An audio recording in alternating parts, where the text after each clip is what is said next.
majelis di mana teman-teman surga yang Allah berikan kepada kita di tempat yang mulia ini.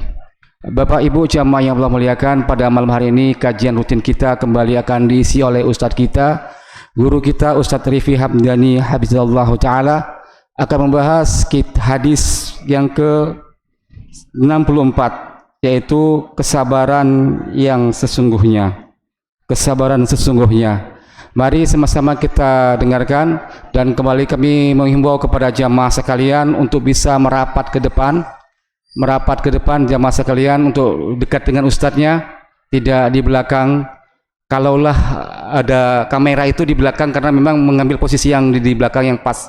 Kalau kita tidak di belakang kamera, jadi kita di depan meja ustadz, itu lebih utamanya. Biar kita tanda ustadz kita, nanti kalau ketemu di jalan, oh ini ustadz yang ngisi di masjid Dirgantara. Jadi kamera itu memang dibuat di situ karena itu posisi yang pas untuk kamera. Kita di depan ustadz. Jadi manfaatnya selain ilmu bisa kita dapatin, dan kita bisa mengenal wajah ustadz kita. Kalau kita ketemu di jalan bisa saling teguran sapa.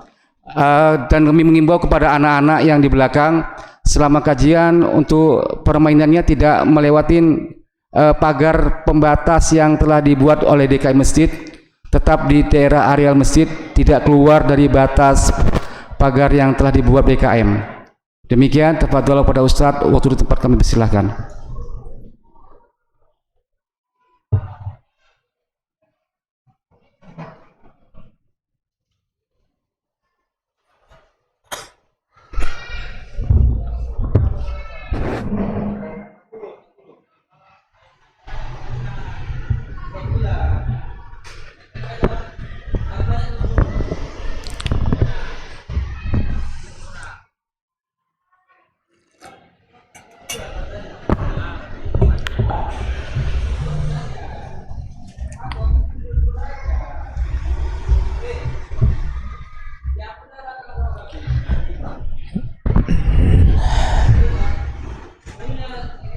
Bismillahirrahmanirrahim. Assalamualaikum warahmatullahi wabarakatuh.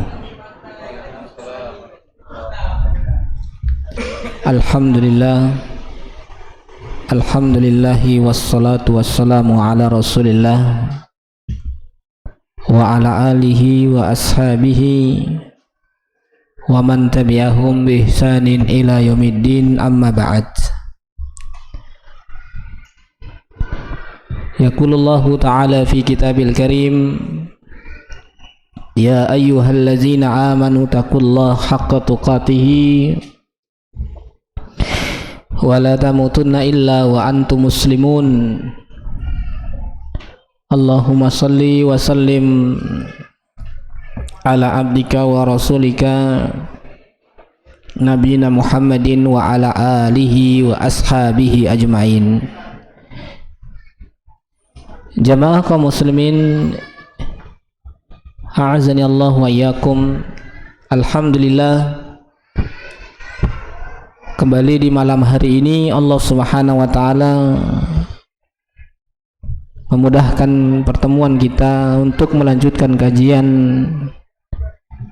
dalam hadis-hadis dari perjalanan Nabi sallallahu alaihi wasallam. Di kajian malam hari ini kita akan membahas sebuah hadis, potongan dari sebuah kisah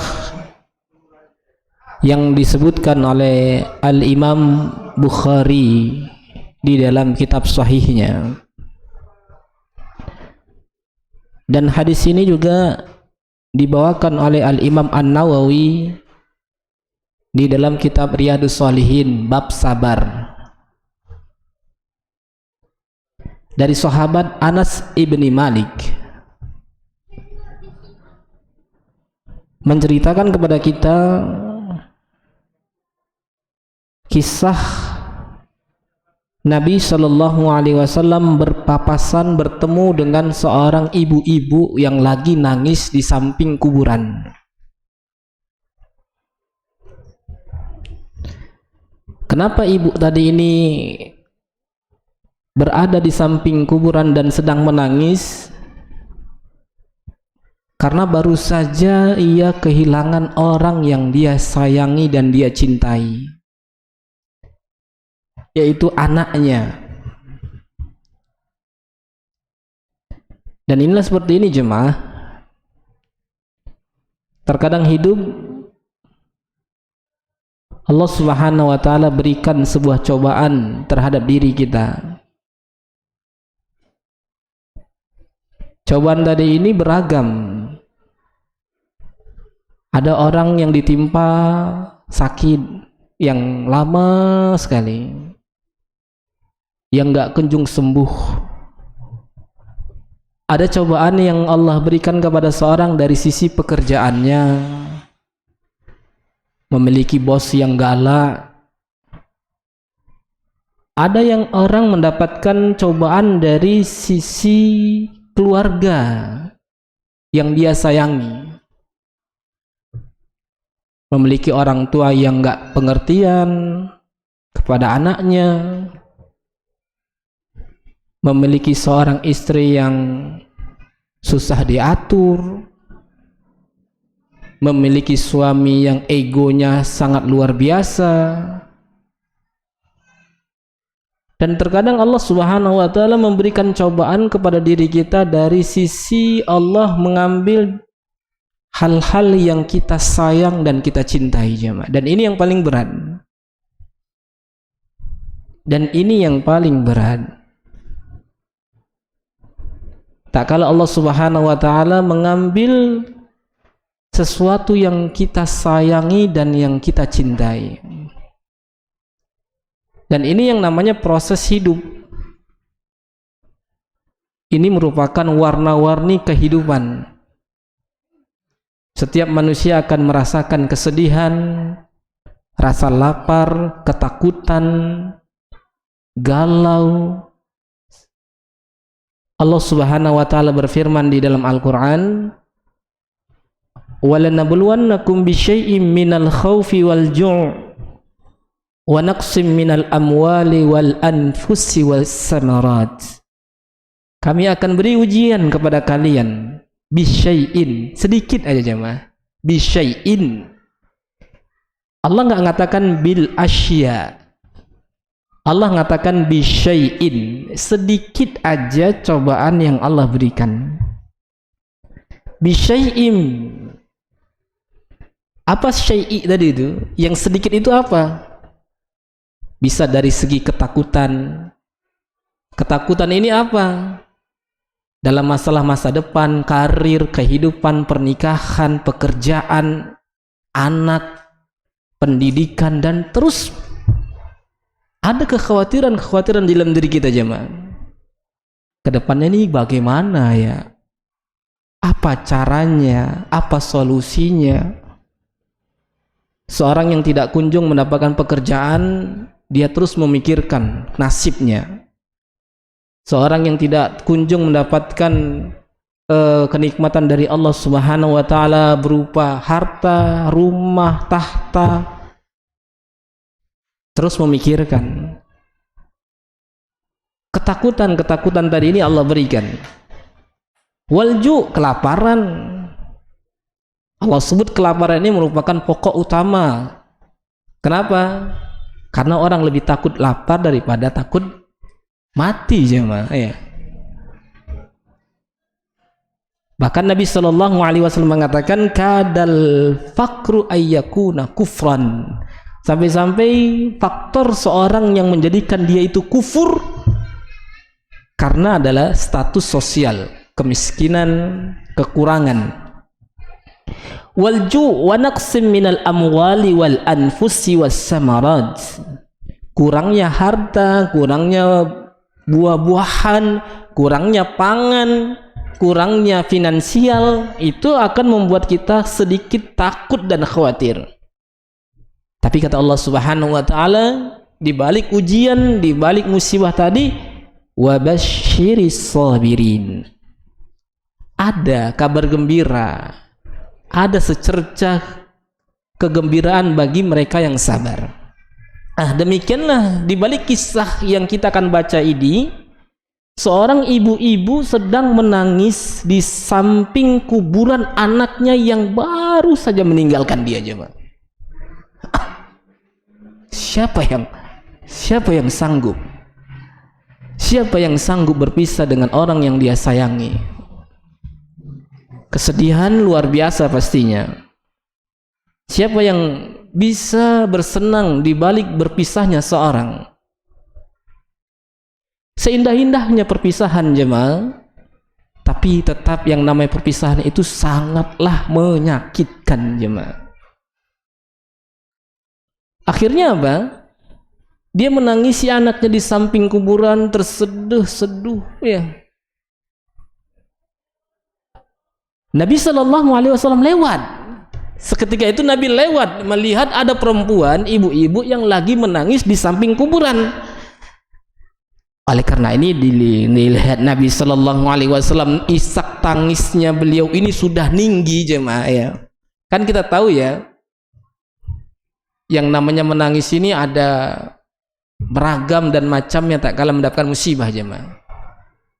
Ada yang menangis mengeluarkan air mata, tapi mulutnya enggak. Ini mah nggak apa-apa, silakan. Kita nggak mungkin nggak nangis, ya. Ditinggal orang yang kita sayangi, nggak mungkin kita nggak nangis, jemaah.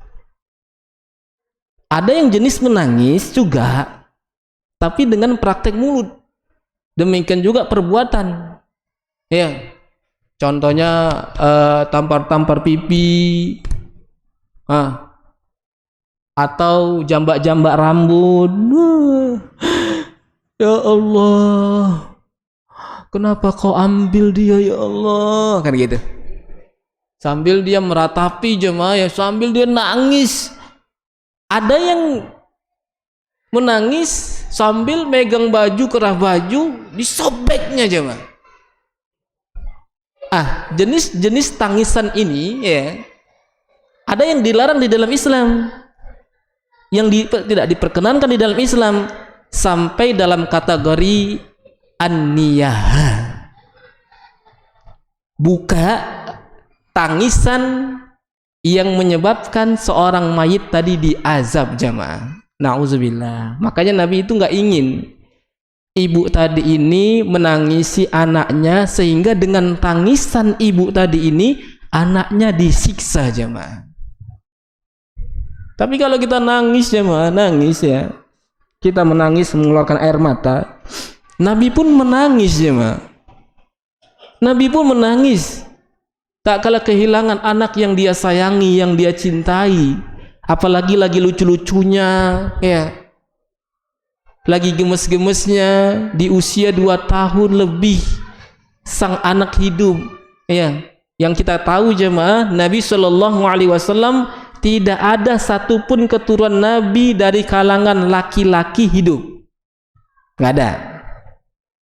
Sebut saja namanya Qasim, meninggal. Siapa lagi? Abdullah, meninggal. Yang paling lama namanya Ibrahim, hidup sekitar 2 tahun lebih, jemaah.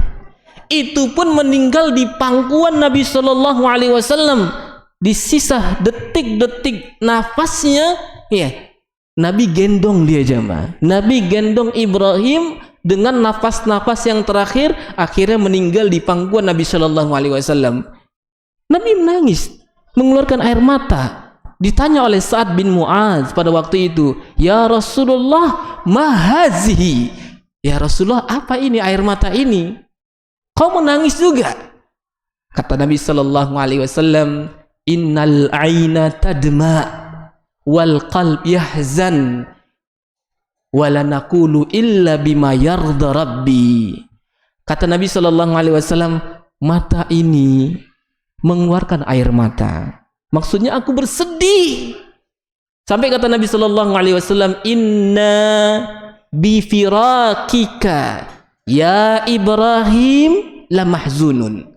Sesungguhnya kami dengan kepergianmu, wahai Ibrahim, kami bersedih, kami nggak sanggup. Wal qalbi yahzan, hati sedih. Hati siapa yang nggak hancur, jemaah? Ya, seorang anak yang kita nanti-nantikan udah lama, ya, Tapi gitu Allah Subhanahu wa taala menitipkannya cuma sebentar, sejenak aja. Rasulullah sallallahu alaihi wasallam menangis jemaah. Tapi kata Rasulullah sallallahu wala naqulu illa bima yarda. Kami enggak mengeluarkan ucapan kecuali hal-hal yang bisa mendatangkan keridhaan. Maksudnya apa? Kita mengatakan apa? Inna lillahi wa inna ilaihi raji'un. Lillahi ma akhaza wa lahu ma a'ta. Wa kullu syai'in indahu bi ajli musamma.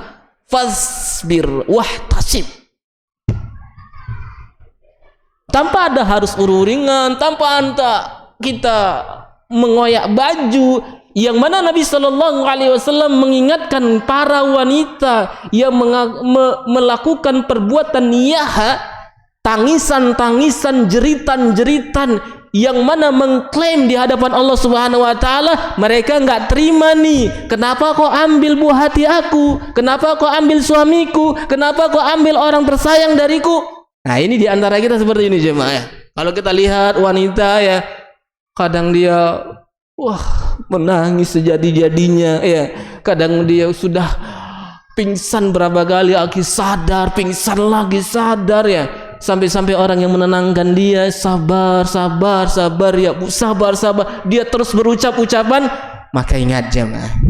Rasulullah sallallahu alaihi wasallam mengatakan, "Laisa minna man darabal khudud wa syaqqal juyub wa da'wa bid'awal jahiliyah." Bukan termasuk dari golongan kami man darabal khudud, orang yang memukul-mukul pipinya. Ya. Jadi itu dikinayahkan orang jahiliyah dulu coba. Kalau wanita-wanita tadi itu ditinggal oleh suaminya, dia akan mengisak tangis tadi, ditambah tamparan pipi sambil ucapan ya zahrata wang qata'a zahrata. Nah ini ucapan-ucapan orang-orang di zaman jahiliyah. Apa kata dia? Dah terputus tulang punggung kami. Siapa yang akan memberikan nafkah kepada kami? Siapa lagi yang akan mengasihani kami? Kayak gini. Kalau bahasa-bahasa kita lain kan gitu ya. Nah, ada wanita yang menangis sejadi-jadinya ya. Laisa minna, bukan termasuk golongan kami, bukan termasuk adat Islam. Man darabal khudud, pukul-pukul pipi, wasyaqqal juyub. Al-juyub itu ini jemaah nih. Al-juyub ini nih. Bagian dekat leher baju. Jadi kalau orang jahiliyah itu kalau udah nangis itu dikoyak bagian lehernya gini, ya. Itu namanya juyub. Wa da'wa bid'awal jahiliyah, dan memanggil dengan panggilan seruan orang-orang jahiliyah. Itu isinya tidak ada ucapan-ucapan kalimat ridho. Ya, isinya tidak ada kalimat-kalimat ridho dari apa yang Allah berikan kepada kita jemaah. Ini hati-hati jemaah. Salah seorang sahabat Nabi Shallallahu Alaihi Wasallam, Abu Musa al-Ash'ari, ya, Abdullah bin Qais, di akhir detik-detik beliau mau meninggal, anak dan istrinya menangisi beliau. Ini lagi-lagi sakaratul maut nih. Ini lagi-lagi detik-detik beliau mau meninggalkan anak dan istrinya, nangis. Terbangun Abu Musa al-Ash'ari. Apa kata Abu Musa al-Ash'ari? La tusahibni binahiyatin wala buka. Jangan kalian temani aku. Jangan kalian temani aku dengan tangisan-tangisan kalian ini. Innal mayyita la yu'azzabu bibukai ahlihi. Ingat, yang namanya mayit, orang yang udah mati itu akan diazab karena isak tangisan ya yang dilakukan oleh keluarganya jemaah. Ini cerita ini ya. Nabi Shallallahu Alaihi Wasallam mengingatkan perempuan tadi ini. Saking derasnya tangisan perempuan tadi ini, apa kata Rasulullah Sallallahu Alaihi Wasallam? Waqala ittaqillah wasbiri. Kata Nabi Sallallahu Alaihi Wasallam, bertakwalah kau kepada Allah dan sabarlah. Memang berat ya, berat kali. Orang pas kena pertama-taman musibah tiba-tiba datang sama kita, bilang sama kita, udahlah, slow kok, sabar aja, nanti ada gantinya itu, sabar aja. Ya, ucapan sabar-sabar ini memang kadang terdengar sangat-sangat mudah, tapi prakteknya sangat sulit jemaah. Ittaqillah wasbiri, bertakwalah kepada Allah dan sabarlah. Ini orang yang lagi dapat musibah, kalau antum ngasih nasihat, wasiat seperti ini, apa jawabannya? Mirip dengan jawaban yang dijawab oleh ibu-ibu ini jemaah. Apa kata ibu tadi ini? Mendengar wasiat dari Nabi sallallahu alaihi wasallam, ilaika anni fa innaka lam tusib bi musibati wa lam ta'rifhu. Kata ibu-ibu ini, tak kala mendapatkan wasiat dari Rasulullah sallallahu alaihi wasallam tentang sabar, kau pergilah dariku. Bisa nggak kau pergi dariku? Kan gitu. Ini orang baru hilang uang 1 miliar kan gitu. Atau orang baru kebakaran rumahnya aja mah. Ya. Tiba-tiba dengan slow-nya kita bilang, slow, sabar ya. Sabar nggak juga kan gitu. Capek, cuman udah hilang uang 1 M kan gitu. Cuman kau bilang aku sabar, udah pergilah kan gitu. Ibu ini ngatakan gini kepada Nabi sallallahu alaihi wasallam, pergi kau dariku. Fa innaka lan tusib bi musibati wa lam ta'rifu. Kau belum tahu, kau nggak ngerasakan musibah yang aku dapatkan ini, dan kau nggak tahu kadarnya berapa kesulitan yang aku rasakan ini. Tapi dia nggak melihat Nabi Shallallahu Alaihi Wasallam. Dia nggak tahu yang memberikan nasihat tentang kesabaran tadi di awal tadi adalah Rasulullah. Ya, saking histerisnya dia menangisnya, dia nggak lihat tadi orang yang memberikan nasihat dan wejangan tadi ternyata Rasulullah. Ya. Akhirnya dengan ucapan emosional dia, tanpa pikir panjang dia, ya, akhirnya dia bilang, kau pergilah dari hadapanku. Aku lagi bersedih nih, jangan cari perkara yang lain dah. Bagus kau pergi aja, urus aja dirimu sendiri. Kan kalau bahasa kita gitu, urus aja dirimu sendiri, urus keluargamu aja dah, gak usah kasih nasihat-nasihat sama aku. Kayak gitu kita jemaah ya. Berat memang kalau kita diberikan nasihat tentang kesabaran pertama kali, itu nggak akan terima kita. Ya. Tapi tak kalah nanti setelah berjalan berapa hari atau beberapa jam, atau kita sudah banting-banting meja, ya, atau kita sudah banting-banting HP, atau kita sudah meluapkan ucapan-ucapan kepada orang, baru tak kalah kita katakan, oh udah sabar bang, slow bang, ya.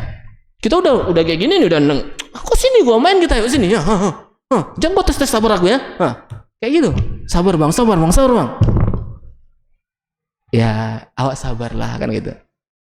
Sabar kata orang kan gitu.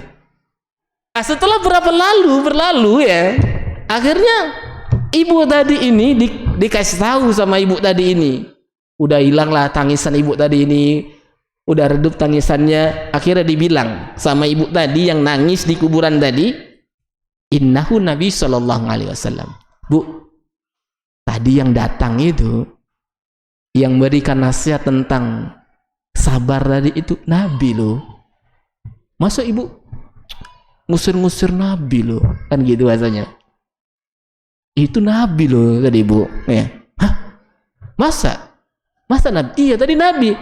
Langsung ibu tadi ini merasa bersalah ya, karena yang memberikan nasihat tadi adalah Rasulullah Sallallahu Alaihi Wasallam. Tanpa ini dan itu, babi ibu langsung ke rumah Rasulullah Sallallahu Alaihi Wasallam. Dikejarnya Nabi Sallallahu Alaihi Wasallam sampai di rumah Nabi Sallallahu Alaihi Wasallam.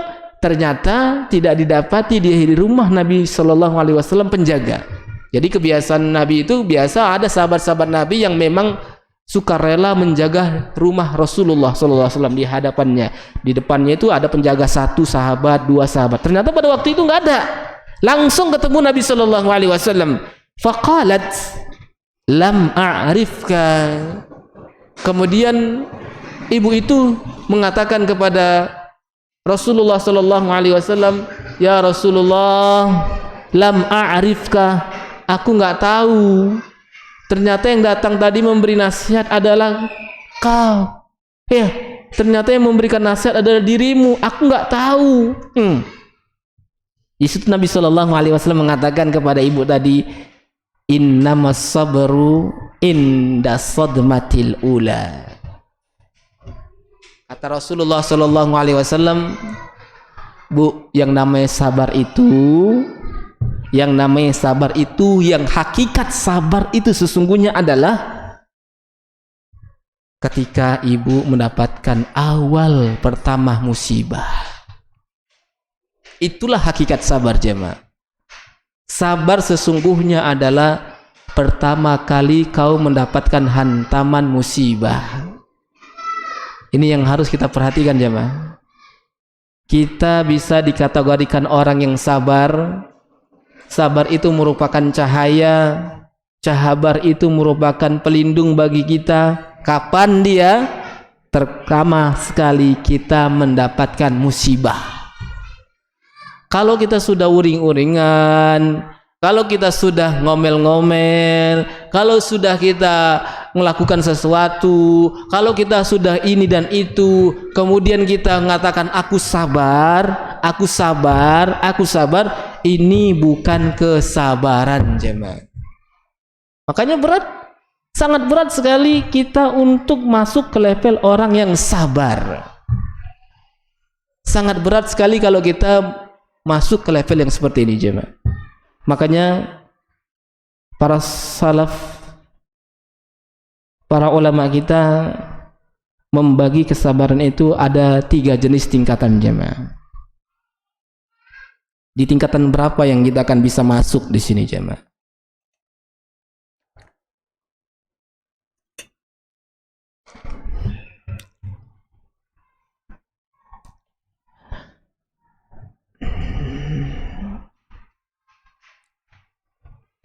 Al-Imam Abu Hatim Ar-Razi beliau mengatakan, wasabru salah satu aksam. Sabar itu 3 jenisnya. Sabar itu ada 3 jenisnya. Yang pertama, as-sabru anil ma'asi. Sabar dalam mengekang jiwamu, sabar dalam menghambat jiwamu tidak jatuh ke dalam dosa dan maksiat. Ini berat, ini puncaknya, jemaah. Paling berat kita. Sabar dalam meninggalkan dosa dan maksiat itu berat. Apalagi untuk kapasitas kita hidup di akhir zaman ini, inilah yang cobaan terberat bagi kita, jemaah. Semua sarana dalam melakukan dosa itu tersajikan di hadapan kita, baik dari dunia maya, dunia nyata, HP, pandangan, interaksi kita dengan seseorang, pertemanan. Ini yang sangat sulit kita mengekang jiwa kita, jemaah. Menjaga diri agar tidak jatuh ke dalam dosa itu berat, jemaah. Menjaga diri agar kau tidak jatuh ke dalam dosa itu berat. Karena setiap hari kita melakukan sebuah penyimpangan, setiap hari kita melakukan sebuah dosa, disadari ataupun tidak.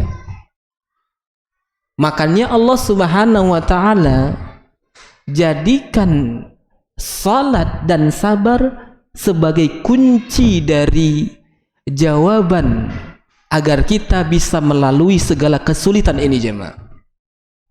Kenapa Allah Subhanahu wa Ta'ala perintahkan kita untuk meminta tolong dengan salat dan sabar? Karena dengan 2 hal inilah yang bisa mengekang dirimu agar kau tidak jatuh ke dalam maksiat. Salat sebagaimana janji Allah Subhanahu wa taala, orang yang melakukan salat terhalang darinya dari perbuatan fahisya wa mungkar, perbuatan keji dan mungkar. Sabar, dengan kesabaran tadi membantu dirinya untuk meninggalkan segala bentuk praktek dosa. Coba. Makanya Allah Subhanahu wa taala di dalam Al-Qur'an mengatakan, a'udzubillahi minasyaitonir rajim.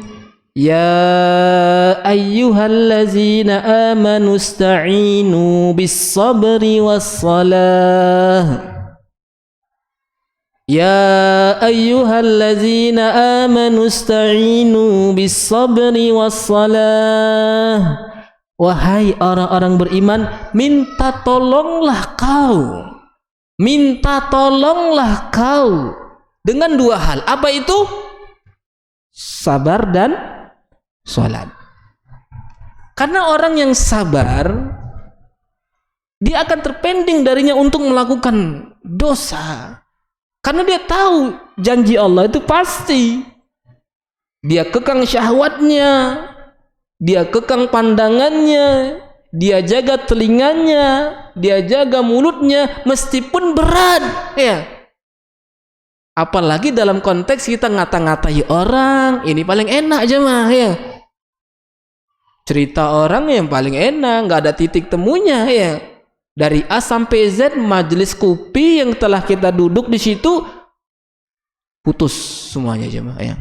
Aib orang terbongkar, aib tetangga orang masuk, ya. Sak-sak presiden juga masuk, ya. Tapi tak kala kita memiliki kesabaran, kita kekang jiwa kita tadi ini. Disinilah puncaknya jemaah. Kenapa? Karena Allah Subhanahu wa taala akan membantu kita dan memberikan ganjaran yang terbesar bagi mereka yang mampu bersabar. Dan pahalanya, puncaknya adalah Allah akan ganjarkan kita pahala yang unlimited jemaah. Gak akan terbatas jumlahnya. Karena posisi sabar tadi ini diperumpamakan oleh para ulama kita ibarat tubuh dan kepala. Kepalanya itulah merupakan kesabaran yang ada pada diri kita jemaah. Al-Imam Ali bin Abi Thalib radhiyallahu anhu mengatakan, ala inna sabarah minal iman bimanzilatir ra'as minal jasad fa iza qata'ar ra'as badal jasad summa rafa'a sautahu faqala ala innahu la imana liman la sabara lahu. Kata Imam Ali bin Abi Thalib radhiyallahu an, ketahuilah jemaah, sesungguhnya sabar termasuk dari keimanan. Itu ibarat kepala dengan jasad. Ini iman, ini sabar, ya. Posisi sabar tadi dengan iman tadi ini layaknya jasad dengan kepala jemaah. Apabila kepala tadi ini putus dari jasad, apakah bisa berfungsi keimanan tadi ini? Seorang memiliki iman yang sangat sempurna, seorang memiliki kualitas seiman yang sempurna, tapi nggak sabar. Apakah terrealisasikan keimanan tadi yang akan dia jalani? Apakah bisa dia praktekkan konsep keimanan tadi? Padahal keimanan tadi ini butuh kesabaran dalam menjalaninya. Butuh kesabaran yang ekstra dalam menjalankan keimanan tadi ini. Apalagi dalam kondisi kita lagi malas, apalagi kondisi kita dalam bilang futur, lagi capek, ya. Padahal iman tadi menuntut setiap harinya harus bertambah. Tapi terkadang kita iman tadi kurang. Kenapa? Kita nggak melapisinya dengan kesabaran jemaah. Imam Ali bin Abi Thalib mengatakan, ala innahu la imana liman la sabara. Ketahuilah jemaah, tidak ada iman bagi mereka yang nggak sabar. Tidak ada iman bagi mereka yang tidak sabar jemaah. Kalaulah para sahabat Nabi Shallallahu Alaihi Wasallam tuh tengok, kurang sempurna apa lagi iman mereka? Bilal bin Abi Rabah disiksa, Khabbab bin Arad dicambuk. Apakah mereka gak beriman? Sampai Khabbab bin Arad datang kepada Nabi Shallallahu Alaihi Wasallam, mengadukan kepada Nabi Shallallahu Alaihi Wasallam, ya Rasulullah, kapan sih kami ini bisa keluar dari siksaan ini? Nabi Shallallahu Alaihi Wasallam mengatakan, isbiru, sabarlah, akan tiba waktunya. Karena kalau kalian nggak membalutnya dengan kesabaran, habis semuanya, ya, luntur. Sekuat apapun baja iman tadi ini, sekuat baja, habis. Ya, terima cobaan ini, terima cobaan ini. Orang yang beriman kalau ditimpa cobaan tanpa ada kesabaran, hilang imannya, jemaah. Hilang imannya, hilang imannya. Sehingga apa? Gampang menjual imannya. Ya, gampang menjual imannya. Yang penting cuan, yang penting dapat duit tanpa harus melihat halal dan haramnya. Kenapa? Tidak ada kesabaran di dalam dirinya. Makanya benar sekali kata Imam Ali bin Abi Thalib, ala innahu la imana liman la sabaralah. Gak ada iman bagi mereka yang gak sabar, jemaah. Kita ini lagi berjalan di dunia. Kau akan melihat semua kesulitan, cobaan yang berwarna-warni dan beragam. Kita punya iman di dalam hati kita. Siapa yang gak iman? Punya iman. Kita kenal Allah. Tapi seiring berjalannya waktu, iman tadi ini harus dilengkapi dengan kesabaran. Ini yang kita butuhkan, jemaah. Inilah yang kita butuhkan dalam semua aspek. Salat butuh sabar, ibadah butuh kesabaran, menjalani hidup rumah tangga butuh kesabaran, menjadi kepala rumah tangga butuh sabar, mencari nafkah butuh sabar, apalagi mencari nafkah yang halal butuh sabar. Ini yang disebutkan oleh para ulama kita. Dari jenis tingkatan yang pertama adalah sabar terhadap maksiat. Yang kedua, as-sabaru ala ta'atillah. Sabar terhadap ketaatan kepada Allah Subhanahu wa taala. Sabar dalam ketaatan kepada Allah Subhanahu wa taala. Ini yang harus kita hiasi diri kita, jemaah. Karena pemberian yang Allah berikan kepada kita yang paling luas, yang paling berharga adalah kesabaran dalam ketaatan. Rasulullah sallallahu alaihi wasallam bersabda di dalam hadis riwayat muttafaqun alaih Bukhari Muslim, "Wa ma u'tiya ahadun min ata'in khairun wa awsa' minas sabar." Tidak ada sesuatu pemberian kepada seseorang yang lebih besar kadarnya, yang lebih luas cakupannya daripada sebuah nilai kesabaran. Ana kan kasih contoh kesabaran para ulama dalam ketaatan, itu sangat dibutuhkan, jemaah. Dikisahkan bagaimana para ulama dulu sabarnya di dalam menuntut ilmu. Mencari ilmu dulu itu enggak segampang sekarang, jemaah. Sekarang itu hampir setiap minggu semua kajian itu ada. Antum tinggal milih di Johor, di Medan sana, di pinggiran kota Medan, di pusat kota. Dari Senin sampai Ahad ada jadwal kajian. Tapi kalau dulu, jemaah, adanya jadwal kajian ta'lim, mendengarkan ilmu, itu kalau para ulama datang di sebuah negeri itu. Sehingga itu kesempatan besar bagi para masyarakat menggali ilmu. Karena kita tahu para ulama ini akan keliling daerah, masuk ke negeri Baghdad, Irak, keluar Syam, masuk Iran, ya, Palestina, balik lagi nanti ke Madinah, ke Mekah. Perjalanan para ulama tadi ini sangat dinanti oleh masyarakat-masyarakat yang haus ilmu. Kadang bisa 3 bulan, 4 bulan, ya, 5 bulan mereka nggak datang, kering kerontang. Dalam asupan iman tadi ini mereka menanti selama setengah tahun jemaah. Dikisahkan datanglah seorang ulama yang bernama Al-Imam A'mash. Imam A'mash ini jemaah, ya, kenapa dijuluki oleh A'mash?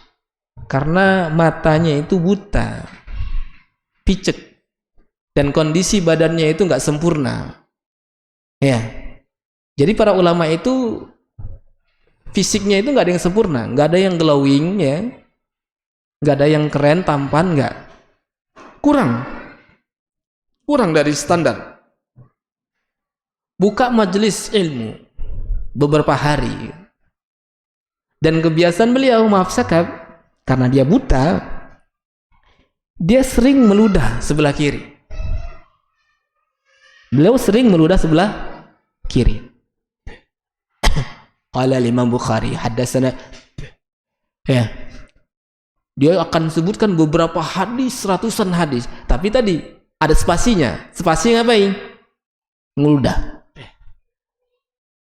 Ada murid baru yang baru datang, ditengoknya majlis sudah ramai kali, tapi kok di samping kiri imam ini kok kosong, ya, kan gitu.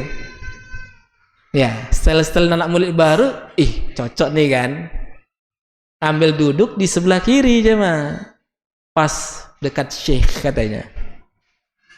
Sementara orang-orang nggak ada yang duduk di situ, karena udah tahu ini bentar lagi nih akan keluar nih, kan gitu. Ya, dah duduklah di situ di anteng, ya. Dan si ulama ini, ya, paling pantang dia kalau menyampaikan hadis Nabi ada suara orang di situ, karena dia menjaga tidak ada boleh yang mengangkat suara tak kala disebutkan hadis Rasulullah SAW. Ada seribut-ribut sedikit, beliau langsung tinggal tutup buku tanpa cakap-cakap, pergi aja dia. Dan itu sangat mengecewakan bagi masyarakat itu. Udah tunggu lama-lama 6 bulan, ya kan, pergi aja, kan gitu. Makanya disafetikan kali sama orang itu, ya, jangan ada yang ribut, ya kan, biar kita mendapatkan ilmu, tenang kalian sebentar aja kok, gitu. Seperti itulah mereka menjaga kesabaran mereka dalam ketaatan tadi, coba, sabar kalian, bentar aja kok kita nih. Aleh-aleh dia duduk anteng lagi nulis enak-enak, kena tetesan hujan dia, kena bukunya kan, terkejut lah dia kan, baru nulis basah lagi, nulis udah penuh nih kan, dia mau gerak nih, enggak, bukunya udah basah jemaah, bukunya udah basah dengan ludah ulama tadi ini, dia mau gerak gini, semua ribuan yang hadir mengatakan ini, ngisyarat ke dia, please, gitu. Kok situ aja gitu, bentar, tolong jangan gitu. Akhirnya dia dengan sabarnya dia jemaah, dengan kesabarannya dia sampai akhir dia mendapatkan ludah dari ulama tadi. Ya, anak rasa kita nggak sampai selevel itulah, ya kan. Anak rasa nggak kayak gitulah, ya kan. Ya, kita mau bertumbuk lah kayak gitu kan. Oh nggak betul nih kan gitu. Wah mana pula kan kayak gitu. Kena ludah kau kan gitu, waduh ampun lah kan gitu. Seperti itu jemaah, ya. Kesabaran di dalam ketaatan itu penting, ya. Kita harus memaksa diri kita, kalau nggak dipaksa nggak bisa jemaah, ya. Paksakanlah diri kita di dalam ketaatan tadi jemaah. Kemudian tingkatan yang terakhir jemaah, ya, yang disebutkan oleh para ulama kita adalah as-sabru inda darillahi wa musaibillah, sabar terhadap ketentuan-ketentuan Allah yang sangat menyakitkan jemaah. ketentuan-ketentuan yang Allah berikan kepada kita kadang ada yang baik, kadang ada yang buruk, kadang ada yang pedih. Ini yang namanya sabar terhadap ketentuan Allah. Kenapa Allah takdirkan saya seperti ini? Kenapa begini? Kenapa begitu? Itu merupakan salah satu ujian yang Allah berikan kepada kita jemaah. Dan tentunya Allah Subhanahu wa taala akan memberikan kabar gembira bagi mereka yang sabar. Wa basyiris sabirin. Bagi mereka yang sabar terhadap takdir Allah Subhanahu wa taala. Jemaah kaum muslimin, ikhwati azani Allah wa iyyakum, maka dari serial hadis kita malam hari ini adalah poin pentingnya sabar itu tak kalah pertama sekali kita mendapatkan musibah. Kapanpun kita mendapatkan ujian dari Allah Subhanahu wa taala, kapanpun kita merasa sempit, kapanpun kita merasa capek dan letih dari semua kehidupan ini, tapi ingat, Allah Subhanahu wa taala menuntut kita untuk lebih bersabar. Karena kebahagiaan bagi mereka yang mampu bersabar di dalam menjalani semua kehidupan di dunia ini jemaah. Tayyib, wallahu alam bissawab.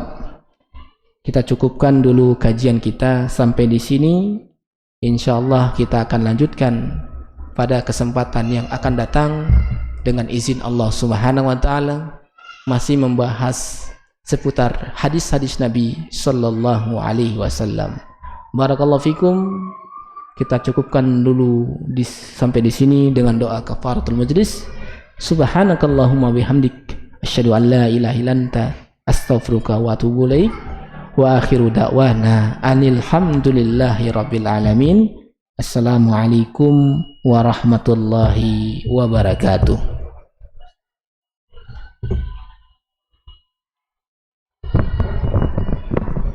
Alhamdulillah atas